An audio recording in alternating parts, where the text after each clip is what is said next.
Today, I wanted to talk about something that I haven't actually seen discussed on YouTube, but I'm sure it may well resonate with a few of you out there. And it's about growing up with an undiagnosed parents or parents, as yeah, it can be pretty tough. So, firstly, I suspect both of my parents were autistic, but I'll never know for sure because they passed some years ago. My mum died when I was 12 and my dad when I was 28. So, I will never know for sure if they were autistic. But given the fact that I've been going through a whole lot of self analysis over the last few years, firstly, in coming to the conclusion that I was probably autistic and then going through an official assessment last year, autism is pretty much a special interest. So I can really look back and identify the various autistic traits that my mum and dad had. So my mum and dad were Scottish and they both moved down to England a few years before I was born. So they were kind of in a new environment, but neither of them were social creatures at all.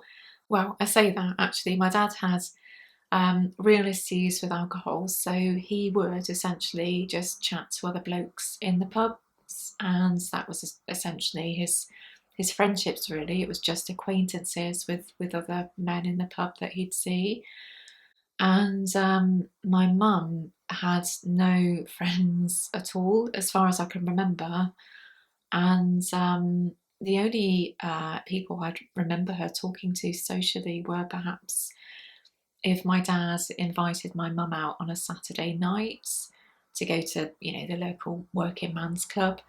And I occasionally go with them, and that was the only kind of social opportunity my mum had. She was just home based and she looked after me and my siblings. So yeah, it was very obvious for me that neither of them had any real friends at all.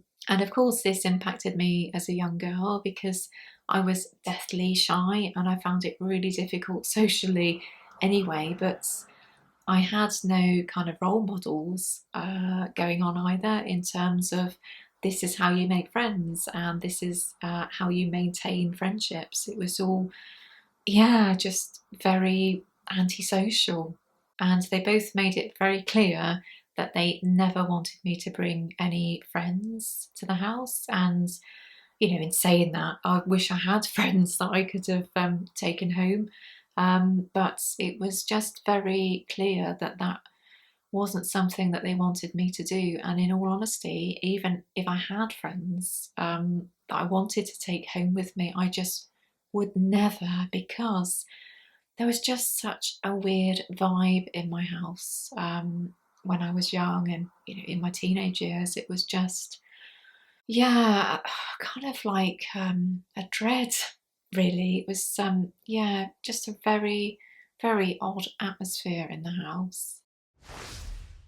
So in the last few years of my mum being here, she developed some really severe mental health issues, and it was to the point where I really didn't recognise my mum at times because she became just so far removed from the person that I knew and loved, and this was really difficult to deal with. And frustratingly, in the 80s, mental health issues or mental health illnesses just weren't being taken seriously by doctors. So she never got a diagnosis. And this only made things worse because she was just written off as having a bad menopause. She was in her sort of early to mid 40s at this point. So I feel really bad for her. I'd like to reach out in time to say, I can understand why things are so hard because I've had a really difficult perimenopause too. And I'm just grateful that I at least know what's going on. But to be stuck in a time when all of this stuff just wasn't taken seriously must have been just soul destroying. And this would only exacerbate any kind of underlying mental health issues that, that a person would have going on. The only person that I think my mum really confided in was her sister, and unfortunately, because my family had moved down to Scotland, she would only ever really see her sister during the summer holidays. So gosh, can you imagine that? To only have an outlet to be able to talk to another person once a year, to be able to tell them how you're feeling. This was pre-internet, and to have no way of talking to people about how you're feeling is just unbearable to think about, really. I appreciate that many people in the autistic community don't have anybody to talk to, and invariably there have been times in my life where I haven't had anybody to talk to either. But I think with the advent of the internet and online communities and YouTube, it really does feel like a life support at times in being able to talk to other people about how we're experiencing life and how we're feeling, and it makes us feel less alone and less alienated, and it helps us understand that we're not alone in feeling like a weirdo in this life. And I'm just so thankful for the internet and YouTube, because as a person based at home, it's really difficult for me to go out and speak to people. So I'm just so thankful that this YouTube community exists. So my dad was a very complicated man, and I've spoken a few times on my channel about how we didn't get on, and in all honesty, I was just really frightened of my dad. We just had zero in common, and I think he found it really difficult in being a parent. And in fact, I think both my parents found it really difficult having children. I'm one of four siblings, and my siblings are much older than me. So by the time that I came around, I don't know, I think they just felt like they'd had enough. And they'd often tell me that I was a mistake. So I think when you hear that enough, it's yeah, not great, really. But yeah, my dad really struggled with alcohol, and this would in turn make him a very difficult character to deal with. He was angry a lot. He would yeah, just shout a lot, and he just found everything about having children and family life intolerable, really.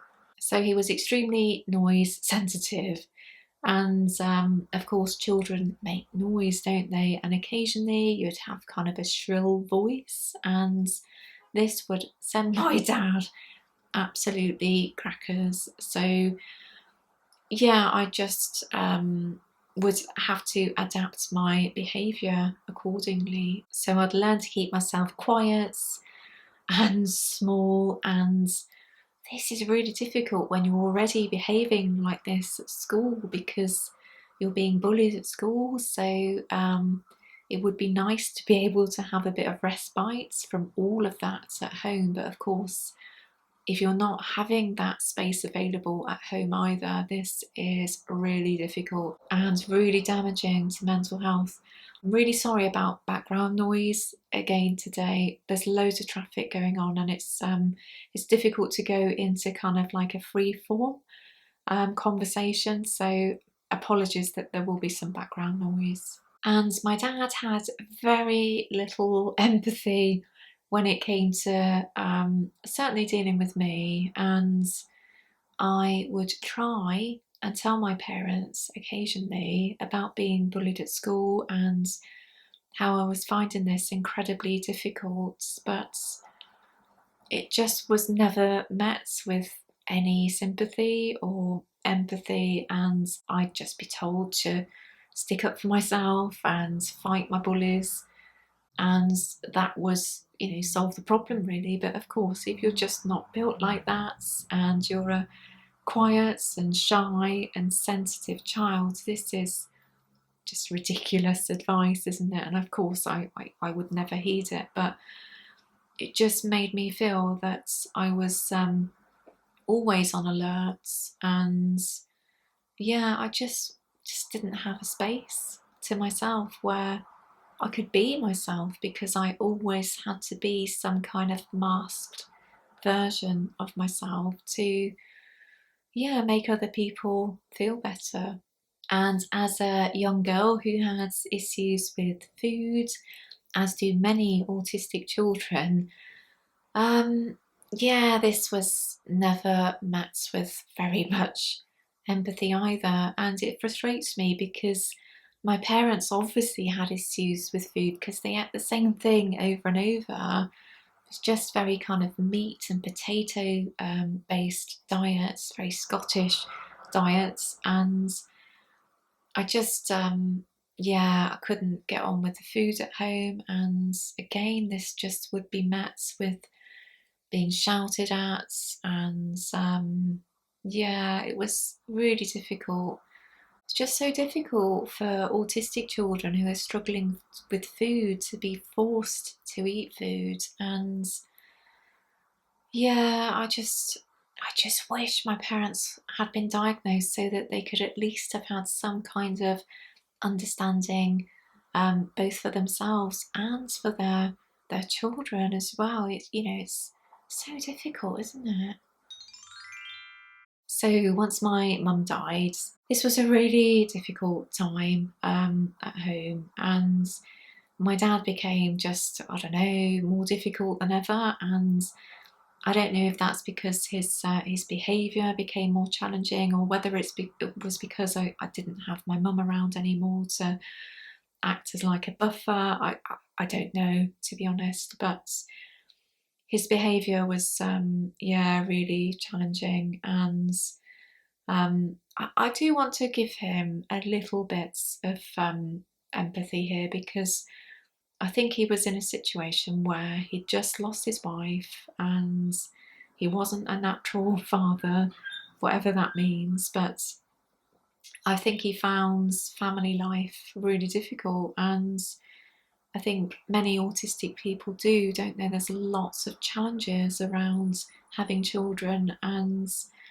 everything that comes with that. You know, there's kind of noise sensitivity aspects, there's transitions, and all sorts of stuff that perhaps we're confronted with without being kind of fully aware of, and until it kind of happens, really. And I'm not a parent, you know, I'm just imagining what that might be like for autistic parents. And of course, I do need to add here that not every autistic person struggles with parenting, because we know there were very many brilliant autistic parents out there. But yeah, my dad really struggled at this time. But yeah, he'd say just some awful stuff to me, that, you know, it was my fault my mum died, and I should have helped more around the house. And you know, as a 12-year-old, this was really upsetting. And honestly, I don't want any sympathy for any of this, because I've worked through this over the years, and I'm old enough and wise enough to appreciate what was going on. I think my dad was in a situation that he didn't like and he couldn't handle, and he was lashing out. And it's just unfortunate that I was the one that was being at the brunt end of this, really. A year after my mum died, my dad then got a girlfriend, and I met her once, I think, before she was then moved into the house on a full-time basis. And let me tell you, that was very difficult a situation to be put in, because I didn't know this woman. I didn't really like her because she again has alcohol issues, and my dad worked nights, so I was yeah, on my own with this woman that I didn't know, on a kind of nightly basis, which was really difficult. And I think we kind of grew to sort of understand each other as time went on. But I never got on with this woman at all. And I should mention also that my mum did have alcohol issues as well. So this was something that was, you know, just I was surrounded with from a very young age. And yeah, alcohol was just normalised really, to the point where a girl that lived in my neighbourhood that I play with sometimes told me one time that her parents were drunk the night before and she couldn't believe it. And she just found it so funny seeing her parents just being really peculiar in their behaviour. And I really did think at the time, well, your parents aren't drunk every night. I just couldn't quite grasp that that wasn't kind of normal behaviour really. So I think that's just what happens when alcohol is normalised within your kind of family setting. It's, yeah, just really yeah, difficult to understand that that doesn't go on in other people's houses. So I've no idea about my dad's girlfriend's neurodivergent status, because I've, you know, never really kind of thought about that woman since I left home. But she was essentially the main reason why I did leave home. Well, yeah, you know, to be fair, it's probably a combination of her and my dad, but she was just so difficult because when I left school, I started to make a friendship with another girl at work, and yeah, this woman kind of locked me out one night, and I couldn't get into the house. So I was knocking on the door, and she eventually let me in, and she got really physical with me. So I left home that night, which I was desperate to do anyway. And yeah, I went to live with my friends, which was yeah, the start of a kind of new life for me really, which I was very thankful for at the time. But yeah, I just found my childhood so difficult, and I think that's why I wanted to make this video, because I know there are so many of you out there that have also had awful childhoods, and I just wanted to give you a space to, you know, discuss it really, and let me hear about your circumstances in comments, because it can be just so destructive for our long-term mental health, can't it? And I just remember being so envious of other people's home lives at school, because everybody's lives seem so normal compared to mine. But that could have well have been for a whole host of different reasons. You know, I don't doubt my parents were autistic, and they found life and family life just really difficult and in every way. And I know they absolutely had issues with transitions. And for instance, each and every year, my parents would get invited to kind of schools opening nights or parents' nights, so they could go along and see how well their children are doing or how not so well their children are doing. But I was a pretty clever child, so I was always really happy to take my reports home and, you know, give them to my parents in the hope that they'll say, or they'd say, oh, this is really brilliant, well done. But of course that never came to be. I don't have any memories of my parents being proud of any of my achievements. And this is so interesting actually, because I've had this this conversation with Neil over at Autistic Not Alien, that's I don't actually feel like I've experienced pride very much in my life as a feeling. And I think it could well be to do with being alexithymic. So I can't really understand what that feeling is like really, because it relates so strongly with accomplishments and achievements, doesn't it? I generally feel a sense of relief when something's done, and I don't, yeah, I don't know if I can tap into pride very easily. But anyway, I digress. I, yeah, essentially wanted my parents to come along to parents' nights, etc., to, you know, see how I was doing, and they just never go. They, yeah, just never would. And it, yeah, made me feel even sort of further alienated at school, because parents or other parents would turn up to parents' nights to see how their kids were faring, really. But it's just something that I was never, yeah, never afforded with, really. I just felt, I don't know, I don't know if lonely is the right word for this particular context, but I just didn't really understand why my parents just weren't interested, really.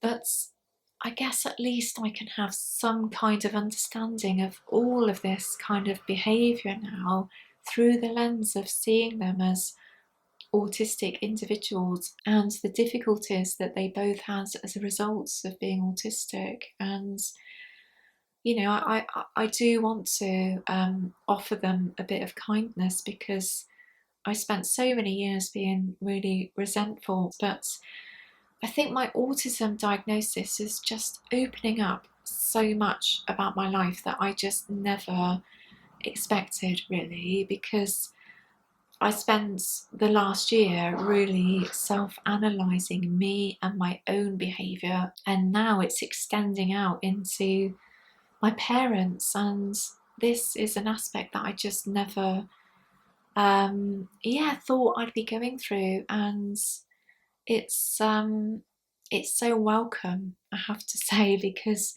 it's helping me explain so much about yeah, why perhaps I felt so let down by my parents. And it's because they didn't know how to cope either, really. And I just wish that they could have had access to autism assessments. But in saying that, I suspect that they wouldn't have been interested, because with, you know, looking back at least to the 80s when I was around, autism wasn't something that was mentioned very often. And you know, the ideas and tropes and stereotypes around autism were just exactly that, tropes and stereotypes. So it's just something that could never have happened anyway. But I guess this is just a stage that I'm kind of working through at the moment. You know, I felt kind of aggrieved that I couldn't have had an autism assessment in my younger years. So I'm kind of going through a process now where I'm kind of aggrieved that my parents weren't able to access assessments either. But yeah, it's a tricky one. So I've got some other notes here about why I suspected my parents were autistic. But to be honest, I think we know a lot about autistic traits, don't we? And you've already heard me talk about my autistic traits, so I guess it's not a conversation that we really need to go into today. But the main reason I wanted to make this video today was, yeah, for those of you out there who also had shit childhoods, really, because it's yeah, something that very many of us have been through, I think. And I would love to hear your experiences down in comments. And yeah, I'd love to hear if there are any aspects I've talked about today that you can particularly resonate with. Perhaps you could recognise behaviours in my parents that your parents exhibited too. I'd love to know. So anyway, thank you for watching, and I'm sending much solidarity out there to all of you who can resonate with my story, as I'm sure very many of you will be able to. So yeah, thanks for watching. Give it a like if you got this far, and I'll see you again soon.